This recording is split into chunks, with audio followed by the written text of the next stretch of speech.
अक्सर हम देखते हैं पेरेंट्स बच्चों के साथ आते हैं और वो कंप्लेंट करते हैं कि बच्चे उनके कंसंट्रेट नहीं कर पा रहे हैं पढ़ाई में, या अचानक से दिन में वो गुमसुम हो जाते हैं, डे ड्रीमिंग करने लगते हैं। लेकिन जब हम उनको देखते हैं, जब हम उनको इवैल्यूएट करते हैं तो पता चलता है बच्चा एक एपिलेप्सी या मिर्गी के दौरे के सिम्टम्स दिखा रहा है। नमस्कार दोस्तों, मैं doctor Kunal Bahrani, senior consultant neurologist. आज हम बात करेंगे चाइल्डहुड एपिलेप्सी, मतलब बच्चों के एपिलेप्सी के बारे में। चाइल्डहुड एपिलेप्सी की अगर हम बात करें तो ये वजह क्या होती है। अगर हम वजह की बात करें तो नॉर्मली हम लोग देखते हैं या तो बच्चों में जो ब्रेन है वो डेवलप नहीं हो पाता है, जैसे कि ऑक्सीजन प्रॉपर पहुंच नहीं पाता है ब्रेन के अंदर जब वो बच्चा पैदा होता है, जिसको हम पेरिनेटल हाइपोक्सिया कहते हैं। तो पेशेंट को, बच्चे को एपिलेप्सी हो सकती है। और दूसरी वजह, कई बार ब्रेन डेवलपमेंट प्रॉपर नहीं हो पाता है, उसकी वजह से भी एपिलेप्सी पैदा हो जाती है। कुछ कंडीशंस में ब्रेन में इंफेक्शन होने से, चोट लगने से, कभी कभी स्ट्रोक होने से बच्चों में एपिलेप्सी हो सकती है।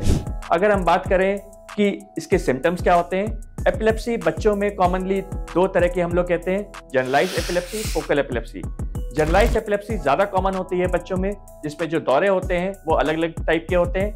कॉमन जी जिसमें हम बच्चों को देखते हैं हाथ पांव में ऐंठन आना, मुंह से झाग आना, आंख चढ़ जाना, और ऐसे अक्सर दौरे बच्चों को नींद में, रात में ज्यादा कॉमन होते हैं। कुछ सिम्टम्स भिन्न भिन्न तरह के, जैसे कि बच्चों को अचानक से झटके आना, चौंक जाना, ये भी होते हैं सुबह उठने के बाद। कभी कभी बच्चे अचानक से गुमसुम हो जाते हैं, लगता है जैसे कोई सपना देख रहे हैं, जवाब नहीं दे रहे हैं, ये भी एक दौरे का टाइप होता है। कभी कभी बच्चों को अचानक से गिर जाते हैं चलते चलते, ये भी एक दौरे के सिम्टम होता है। फोकल एपिलेप्सी कम कॉमन होता है बच्चों में, जिसमें एक तरफा, चाहे राइट हो लेफ्ट हो, हाथ हिलने लगे, पैर हिलने लगे, तो ये भी एक एपिलेप्सी के सिम्टम होते हैं। अब इसको हम डायग्नोस कैसे करें? डायग्नोस करने के लिए कॉमनली हम लोग या तो एमआरआई करते हैं या ईईजी करते हैं। एमआरआई में हम लोग ये देखते हैं कि ब्रेन में कौन से पार्ट में गड़बड़ी है जिसकी वजह से सीजर्स वहां से पैदा हो रहे हैं। दूसरा कॉमन इन्वेस्टिगेशन जिसको हम ईईजी कहते हैं, मतलब इलेक्ट्रोएन्केफेलोग्राफ, ये होता है जो ब्रेन की इलेक्ट्रिकल एक्टिविटी रिकॉर्ड करता है और हमें पता चलता है कि ब्रेन के किस हिस्से से एबनॉर्मल इलेक्ट्रिकल एक्टिविटी पैदा हो रही है। अगर हम ट्रीटमेंट की बात करें तो कॉमनली हम लोग जो दवाइयां यूज करते हैं वो एक लिमिटेड दवाइयां होती हैं, जिसको हम लोग कुछ टाइम तक देनी पड़ती हैं। ये दवाइयां 70 से 80% बच्चों में काफी हद तक काम करती हैं और दौरे कंट्रोल हो जाते हैं। 20% से 15% के बीच ऐसे बच्चे होते हैं जिनमें दवाई काम नहीं कर पाती, और ऐसे बच्चों को हम लोग कहते हैं ड्रग रेजिस्टेंट एपिलेप्सी।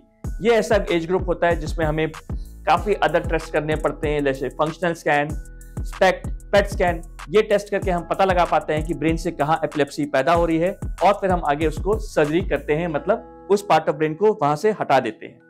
तीसरा एक कीटोजेनिक डाइट होता है। ये एक डाइटरी थेरेपी होती है जिसमें फैट का कंटेंट बॉडी में बढ़ा देते हैं ताकि दौरे काफी हद तक कंट्रोल हो जाए। कुछ केसेस में हम लोग वेगस नर्व स्टिमुलेशन का भी यूज कर पाते हैं। तो आज के वीडियो में दोस्तों, जैसे मैंने बताया, एपिलेप्सी के क्या वजह होती है, सिम्टम्स क्या होते हैं, इसको हम ट्रीट कैसे करते हैं। ये एक एपिलेप्सी चाइल्डहुड में कॉमन होती है और हमें और आपको बहुत जरूरी है जानना, ताकि अगर हमारे और नियर अराउंड किसी को भी इस तरह के सिम्टम्स दिखाई देते हैं तो तुरंत एक न्यूरोलॉजिस्ट से कंसल्ट करें। Thank you.